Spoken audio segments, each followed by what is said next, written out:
சொல்லுங்க தீபிகா, நீங்கள் வந்து நெக்ஸ்ட் டே மார்னிங் எந்திரிக்கும்போது ஒரு இன்ஃப்ளூயன்சராக எந்திரிக்கிறீங்க. ஸோ உங்களுக்கு வந்து நிறைய டிஎம்ஸ் வருது, கொலாப்ஸ் வருது, அப்படி வருது. ஸோ நீங்கள் என்ன பண்ணுவீங்க? இதுதான் இதோட கொஸ்டின். ஃபஸ்ட்டு நான் எந்திரிச்சிருவேன். எல்லாரும் எந்திரிச்சதுக்கு அப்புறம் தான் தெரியும் நீ இன்ஃப்ளூயன்சர்னு.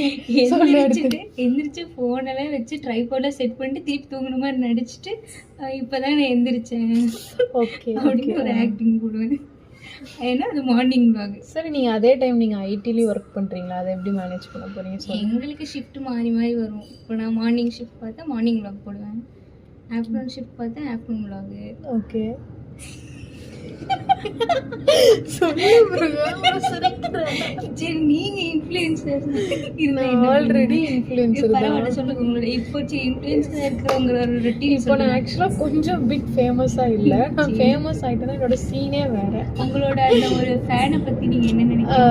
ஆக்சுவலாக வந்து நான் இப்போ ஃபேமஸ் ஆகிட்டேன் அப்படின்னா ஆஃபீஸில் எல்லாரும் வந்து ஏய் நீங்களா அப்படின்னு வந்து ஒரு கிரியேட் ஆகும். நல்லது தானே, அந்த ஒரு ஃபேன் பேஸ் கிரியேட் ஆகும். ஆல்ரெடி இருக்கு உங்களுக்கு.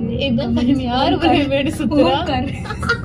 ஓம்கார் நேத்து கூட இன்னைக்கு கூட ஒரு vlogல ஹார்ட் போட்டு லவ் யூ பாத்தீங்களா? என்னோட ஒரு தீவிர ரசிகர் ப்ரோ. அவனை வந்து இப்படி சொல்லக்கூடாது. ஆக்சுவலாக நானும் அவனை பார்த்ததில்ல, அவனும் என்னை பார்த்ததில்ல. பட் ஒரு பாண்ட் எங்களுக்குள்ள இருக்கு. ஃபுல் நேம் சொல்லவா? ஓம்கார் கும்மாண்டி.